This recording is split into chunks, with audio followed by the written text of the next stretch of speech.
जय श्री राम सभी को।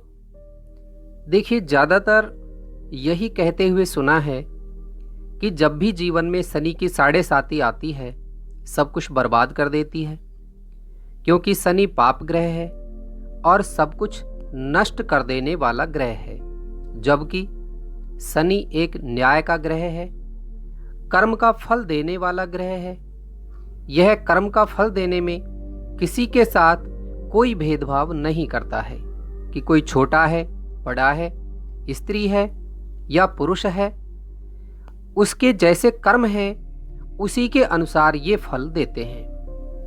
अब जन्म कुंडली में शनि महाराज किस अवस्था में विराजमान हुए हैं, किस राशि में हैं, किस नक्षत्र में हैं, कितने डिग्री पर हैं, ये सब डिपेंड करता है कि जातक के पूर्व जन्मों के कर्मों पर, और वे कर्म जिनका उन पिछले जन्मों में फल प्राप्त नहीं हुआ वे संचित हो गए, और वे संचित कर्म जिनका इस जीवन में फल मिलना है वही भाग्य प्रारब्ध कहलाता है, जिसे इंग्लिश में लक कहा जाता है।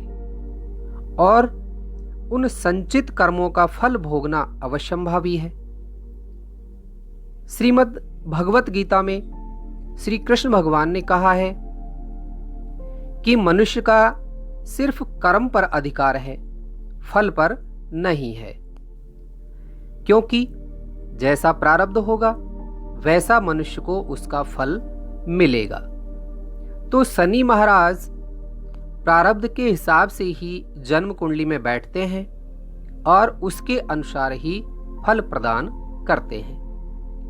तो कुंडली में बैठे शनि महाराज से डरने की नहीं, उन्हें समझने की जरूरत है कि वो आपसे क्या कहना चाहते हैं, जन्म कुंडली में किस अवस्था में बैठे हैं और आपको कैसा फल देने के लिए आए हैं।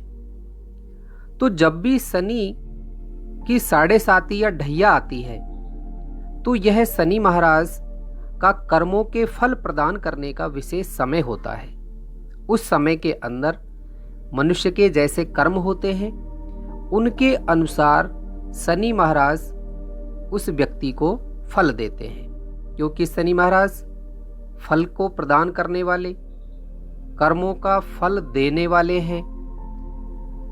अब आपको शनि महाराज कैसा फल देंगे, तो इसे जानने के लिए आपको अपनी जन्म कुंडली को देखना होगा, और उसमें नंबर 1 पर आपको देखना है कि लगन कुंडली में शनि महाराज किस भाव में बैठे हैं। तो यदि शनि महाराज लगन के स्वामी बनते हैं या पंचम भाव के स्वामी बनते हैं या नवम भाव के स्वामी बनते हैं, और इनमें से कोई से भाव के स्वामी बनकर कुंडली के तीसरे घर में, छठे घर में या 11वें घर में बैठ जाएं, तो शनि महाराज अच्छा फल देते हैं। नियम नंबर 2 देखिए कि जब शनि कुंडली के केंद्र भाव यानी कि 1, 4, 7 और 10वें भाव या त्रिकोण भाव यानी कि पंचम हाउस और नवम हाउस में स्वग्रही होकर, तो शनि की स्वग्रह की राशि यानी अपनी स्वयं की राशि कौन कौन सी हो गई, मकर राशि और कुंभ राशि, तो इन राशियों में बैठे हों, इन भावों में, या उच्च के होकर के और केंद्र या त्रिकोण के भावों में बैठे हों, तो आपको ये बहुत दयावान बनाते हैं, दूसरों की मदद करने वाले बना देंगे। और जिनके पास रहने को घर नहीं है उनको भी आप रहने का आशियाना बनाकर देंगे, उनकी आप सहायता करेंगे। जो बड़े बड़े बिल्डर्स हैं उनकी जन्म कुंडली में यह स्थिति देखी गई है। तीसरा है कि जब शनि महाराज खुद के नक्षत्र में, यानी शनि के नक्षत्र हो गए पुष्य, अनुराधा और उत्तरा भाद्रपद, इन नक्षत्रों में से किसी नक्षत्र में बैठे हों या बुध के नक्षत्र में बैठ जाएं, यानी कि अश्लेषा, ज्येष्ठा और रेवती नक्षत्र, या शुक्र के नक्षत्र में बैठ जाते हैं, तो शुक्र के नक्षत्र होते हैं भरणी, पूर्वा फाल्गुनी और पूर्वाषाढ़। या फिर देवगुरु बृहस्पति के नक्षत्र पुनर्वसु, विशाखा और पूर्वा भाद्रपद, इनमें से किसी भी नक्षत्र में जन्म समय पर शनि महाराज यदि बैठे हैं और साथ ही स्वग्रही या मित्रग्रही होकर और बैठ जाएं, और साथ ही यदि कुंडली के किसी शुभ भाव में बैठे हों, तो यकीन मानिए ऐसा जातक दुनिया में भलाई के बहुत बड़े काम करता है और दुनिया से जाने के बाद भी उसका नाम स्वर्ण अक्षरों में लिखा जाता है। यानी वो ऐसे भलाई के कार्य करके जाता है कि उसके बाद भी दुनिया उसको बहुत लंबे समय तक याद रखती है।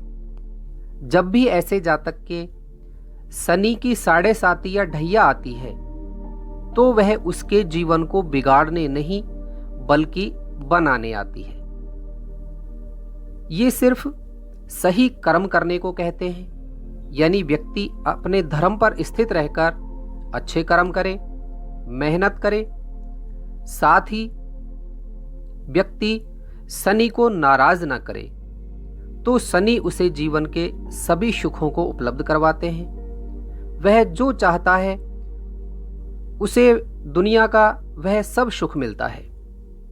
शनि महाराज ऐसे व्यक्ति को राजा बनाते हैं।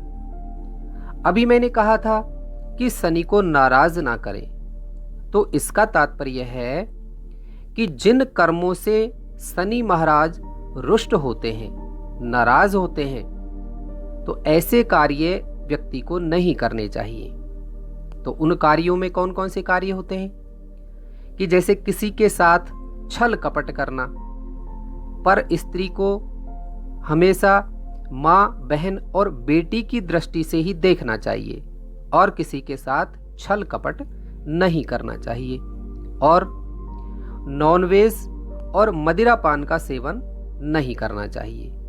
तो यदि व्यक्ति इन दुष्कर्मों से बचता है, ऐसे कर्म नहीं करता है, तो शनि महाराज की कृपा उस व्यक्ति को मिलती है। और जो पूर्व में बताई गई स्थिति में शनि महाराज बैठे हों और ऐसे दुष्कर्म व्यक्ति नहीं करे, तो शनि की 7.5 या ढैया में वह जमीन से आसमान की ऊंचाइयों पर पहुंचता है। तो आप भी देखिए, आपकी जन्म कुंडली में यदि शनि बताए गए नियमों के अनुसार बैठे हैं और यदि आप बताई गई सावधानियां बरतते हैं, तो शनि महाराज की 7.5 या ढैया आपके जीवन को संवार देगी और आपको जीवन के सभी सुखों को प्रदान करेगी। अंततः यही कहना चाहूंगा कि शनि महाराज को समझिए कि वो क्या कहना चाहते हैं और उन्हें प्रसन्न रखिए। फिर देखिए आपका जीवन ना संवर जाए तो मुझसे कहना। सभी को बहुत बहुत धन्यवाद। जय श्री राम।